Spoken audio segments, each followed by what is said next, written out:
Après l'Afrique et l'Asie, nous voilà sur les routes de l'Amérique latine. Ce voyage va nous amener au cœur de la cordillère des Andes. Entre Lagunes et Salar, la plus longue chaîne de montagnes au monde va nous offrir une variété de paysages exceptionnels.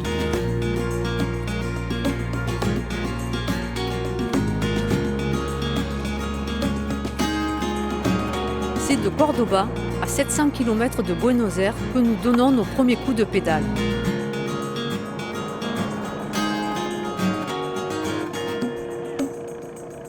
Direction la route 9, surnommée la route de l'enfer. Elle est empruntée par des centaines de camions et de bus. Elle n'est pas des plus agréables. Longue de près de 2000 km, elle unit la capitale de l'Argentine à la frontière bolivienne. Nous prenons beaucoup de plaisir à pédaler malgré la circulation. Nous sommes loin de penser que les prochaines étapes seront si difficiles.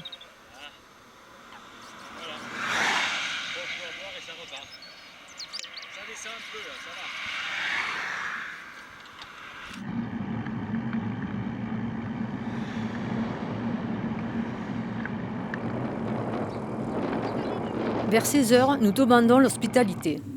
Systématiquement, les habitants nous envoient au poste de police. Nous y bivouaquerons dans la cour ou à proximité. Nous pourrons prendre une douche, construite en quelques minutes dans la cour, et faire un peu de lessive.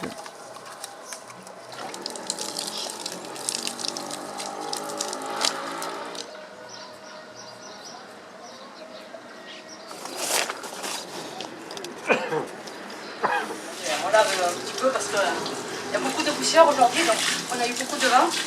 On s'adapte, c'est une bonne chose.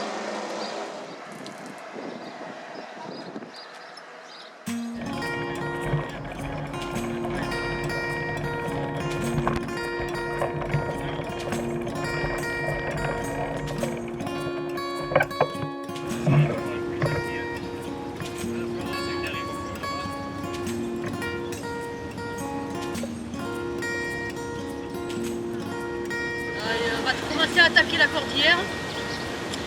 Puis ça y est, c'est parti pour le monter. Et, on dit, c'était notre but principal, c'est de franchir la cordillère des Andes et de faire le Salar de Uyuni en passant par le volcan le Licancabur qui se trouve à la frontière Chili-Bolivie. Là ça y est, maintenant le plus dur reste à venir.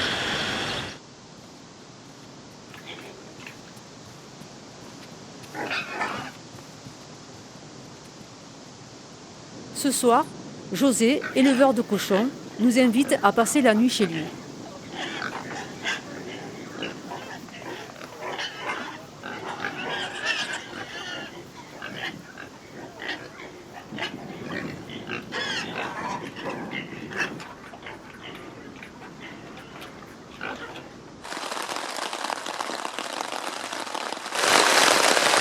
Aujourd'hui, comme vous pouvez l'entendre, c'est des trombes d'eau. En plus, il ne fait pas très chaud, donc nous sommes bloqués sous la tente depuis ce matin. C'est une journée infernale pour nous. En plus, on n'a plus rien, quasiment plus rien à bouffer. La ville est à peu près 1 km d'ici. Et il faut à tout prix qu'on aille chercher à manger parce qu'on n'a quasiment plus rien. On n'a plus de pâtes, on n'a plus rien. Donc là, on n'a pas trop le choix, on va attendre encore un petit peu. Avec un peu de chance, ça va se calmer, mais le ciel est bien plombé. C'est 3 heures de l'après-midi, il fait vraiment presque nuit. Bon, le ciel s'est dégagé. Donc avec un petit peu de chance, on va pouvoir cuisiner et manger un petit morceau. Et du 67, il manque encore 47 km. Pour rejoindre la route 40, nous traversons la réserve nationale de San Javier. Nous allons connaître nos premières difficultés avec des cols à plus de 9%, sous une chaleur extrême et un vent de face. C'est une rivière mal.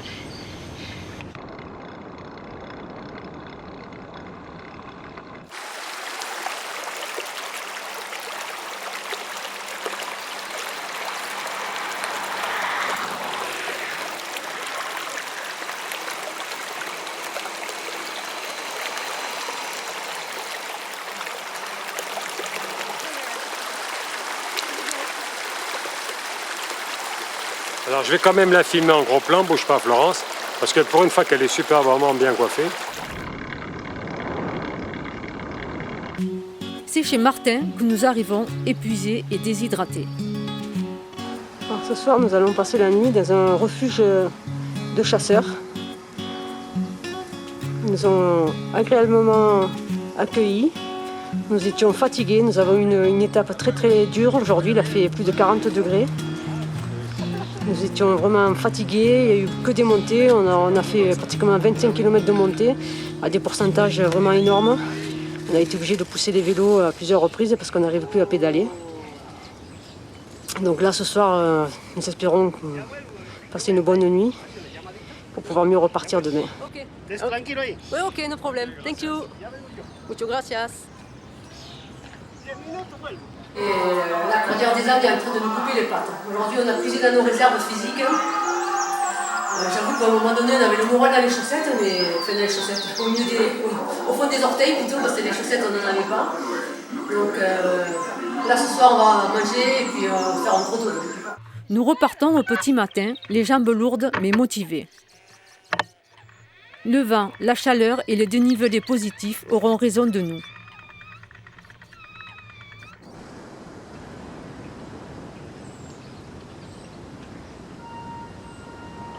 C'est un stop où nous arrivons sur la mythique route 40, symbole et emblème de l'Argentine.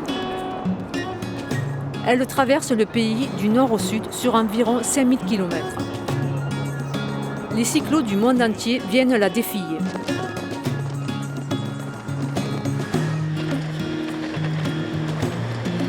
Ça va, Jean-Paul? Ça va, il fait frais en montant d'altitude. Dans les trous, j'ai les fesses.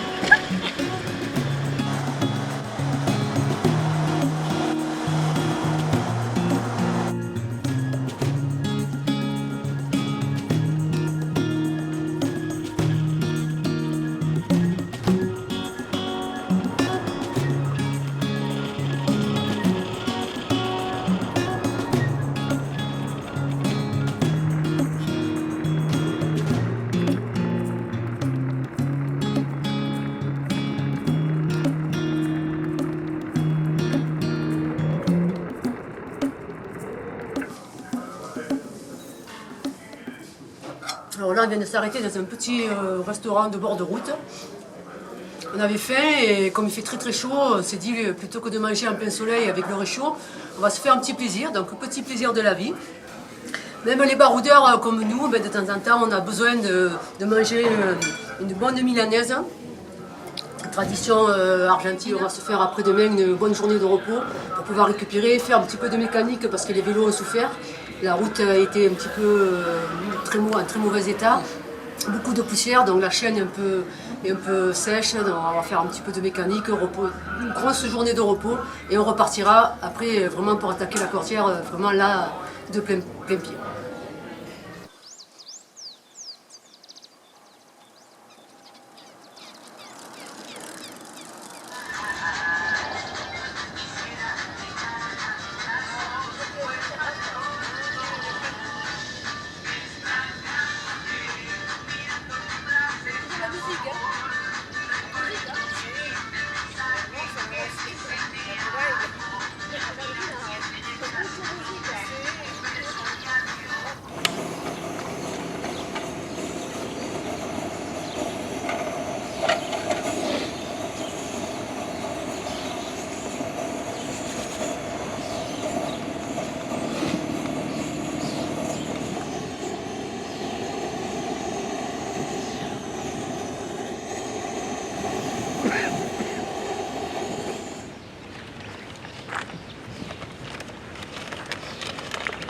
Petite déjeuner matinale.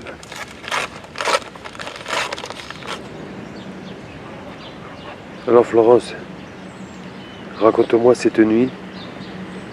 La musique, il y a encore eu la musique jusqu'à 5h du matin. C'est infernal ce pays. Bon, heureusement que ce matin tu as un petit déjeuner avec des croissants. Hier on est allé en ville, on s'est acheté des petits croissants. Un petit déjeuner, c'est un vrai régal. de la mécanique, Jean-Paul. C'est-à-dire, avec la tempête de sable qu'on a eue, je ne sais plus trop à quel endroit là, tu te rappelles, et le mauvais temps ici est mis, tout est plein de merde. Il y a de la boue, il y a de tout. Donc avant d'attaquer le col, un bon nettoyage, graissage. On va limiter les emmerdements.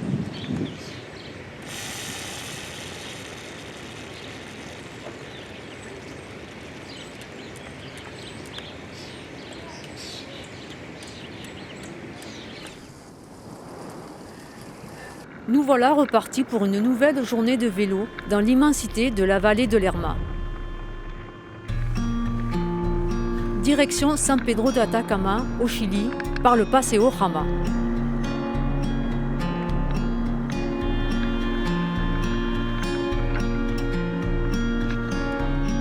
Il fait très chaud et le vent nous frappe toujours de plein fouet. Pendant notre longue et éprouvante ascension, nous voyons défiler des paysages à couper le souffle. Émerveillés, nous oublions notre douleur.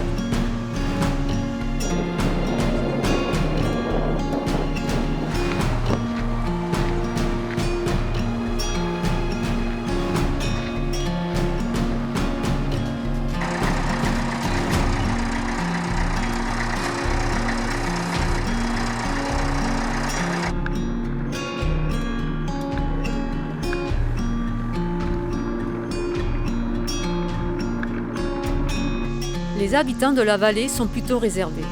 Ils remplissent nos gourdes avec un petit sourire. Nous prenons 2 jours de repos à Cafayate.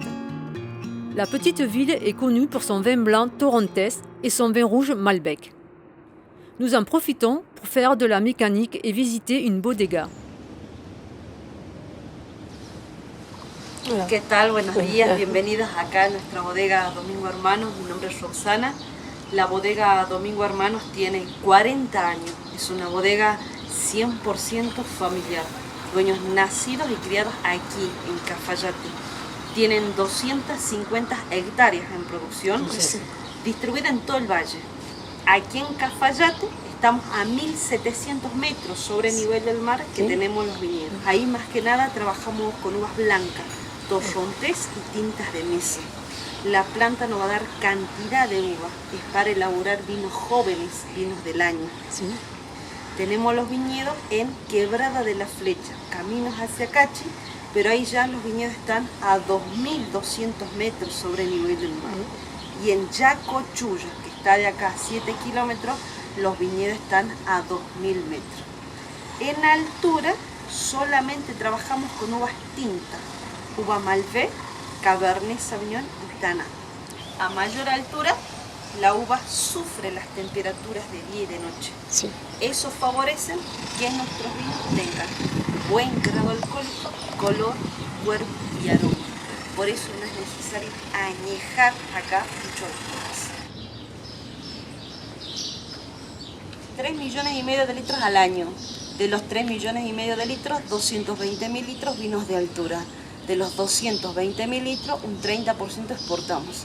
Francia, Italia y Estados Unidos son las partes que más exportamos. Suivant l'étiquette, suivant la couleur de l'étiquette, c'est soit du Cabernet Sauvignon ou soit du Malbec. Malbec. Torrontés Domingo Hermano, que eran mezcla de uvas blancas. Celui-là est plus fruité.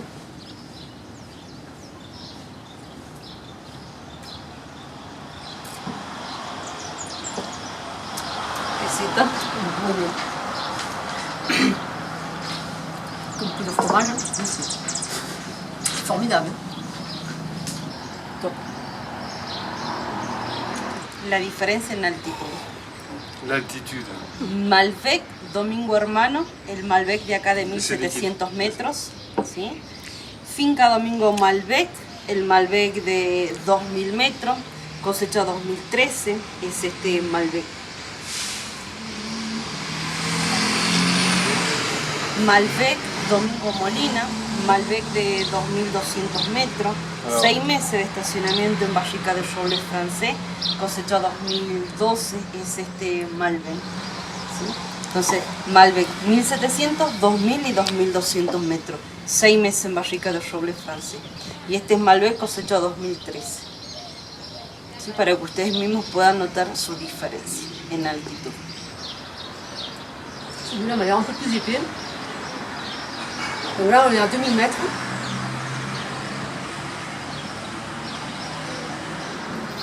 Je vois ça. Là. Un peu plus épais, un peu plus de tanin, plus rond en bouche. Et là, on est à 2002. Je pense qu'il va avoir, rien qu'à l'odeur, il a un tanin assez fort. Il est beaucoup plus léger, mais il a beaucoup plus de goût pour moi. Les autres sont beaucoup plus tannisés, plus ronds en bouche. Mais ils sont excellents aussi. Non. Très bon même. Saucisson de lama. Saucisson de lama. Alors ça c'est une première. Et aux surprises, c'est délicieux. Un peu salé à mon goût, mais très bon. Alors nous avons trouvé à Cafayate une spécialité. C'est la glace au vin rouge Malbec. Et regardez avec délectation la mer au flot. Alors il faut quand même expliquer que ce matin, on a visité une cave et on s'est goûté des petits vins argentins très très très bons.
Bon, mais voilà, hein.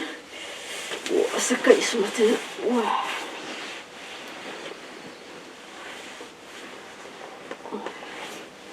Allez, il faut se lever. Ouais, je prépare le café. On va boire un café avant de partir.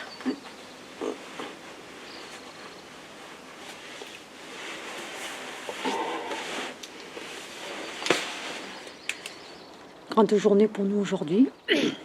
On va gravir le volcan Lascar. Lascar, ça veut dire langue de feu. C'est un volcan qui est encore actif et son cratère culmine à 5700 mètres, plus haut que le Mont Blanc. Et pour nous, c'est une grande journée parce qu'on n'est jamais monté aussi haut. Donc on espère que ça va bien se passer. Et là, on attend notre guide. Je pense qu'il ne va pas tarder à arriver. En attendant, on boit un café bien chaud parce qu'il fait frais. Il commence à y avoir un petit peu de vent. Mais bon, je pense qu'on aura une belle journée parce qu'il y a des étoiles. Ça va être joli quand on va arriver au pied du volcan, au bord des lagunes, avec le soleil qui va se lever. Il paraît qu'il y a des très très belles couleurs. Ça va être magnifique. On croise les doigts pour que tout se passe bien.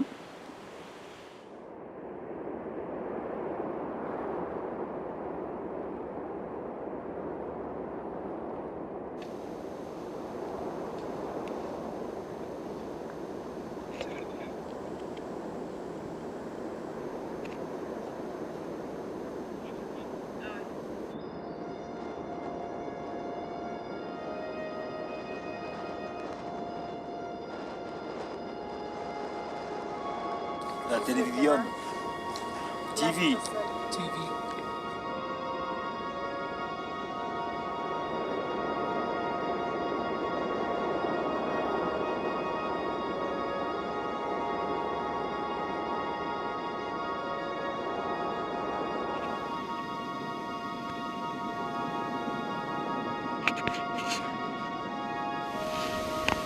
Voilà, nous sommes en train de gravir le volcan, le Lascar. Alors Lascar, ça veut dire langue de feu. Et c'est un volcan qui culmine à 5700 mètres à peu près. Donc voilà, on est à peu près à pas loin de 5000 mètres. Bon, on monte très lentement, parce qu'on a une très bonne guide. Et voilà, le moindre effort, c'est un œil soufflé, mais c'est magnifique.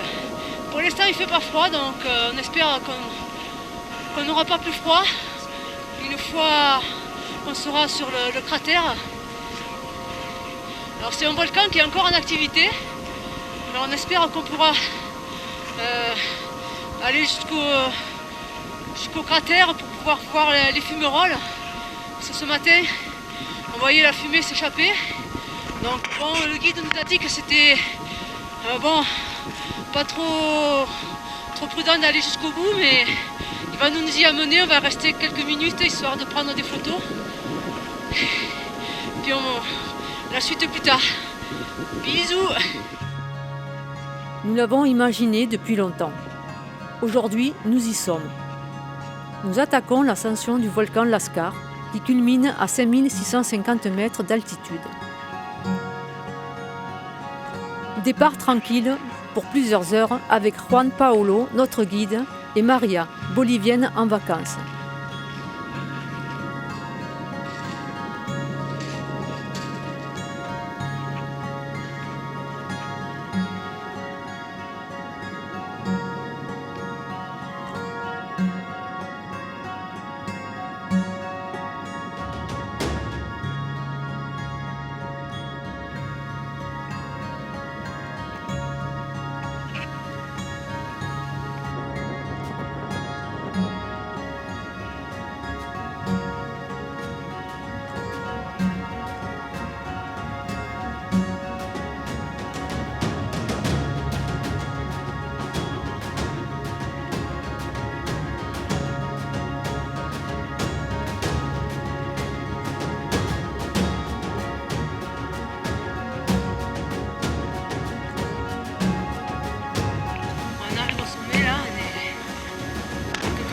minutes et on arrive au sommet. Et ça devient un petit peu dur. Mais bon, on va y arriver. On y croit. On commence à avoir des odeurs de soufre. Et ça devient dur. Allez Jean-Paul, tiens mon bout.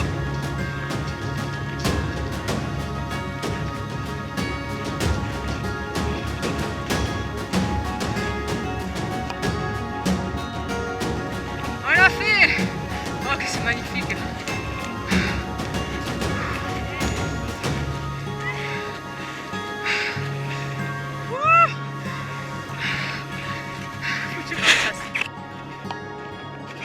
Gracias.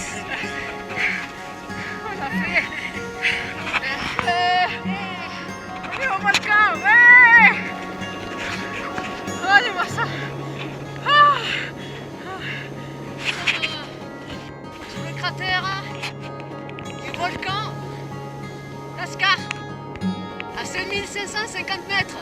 On est arrivé. Ouais. Muchas gracias Juan Paulo. Muchas gracias Maria, Jean-Paul et Flo. Ouais. Le souffle court, les jambes en coton, nous ne pouvons détourner le regard du cratère fumant. Par moins 13 degrés, ce sont des larmes de joie qui réchauffent nos joues.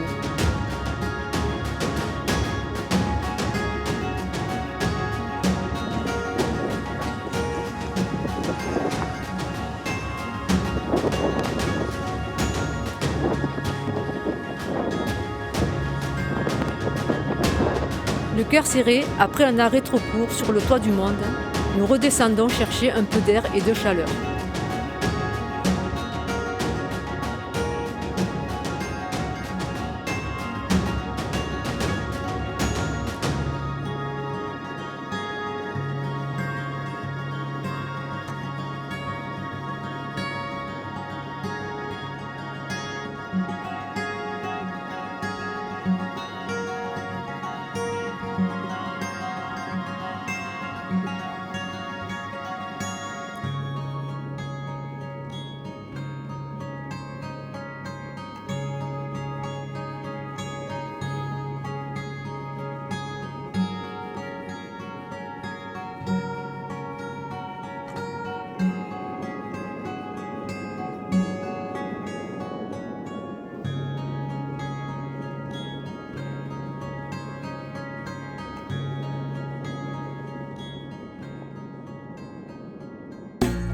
La cordillère est plus que sauvage, elle est envoûtante.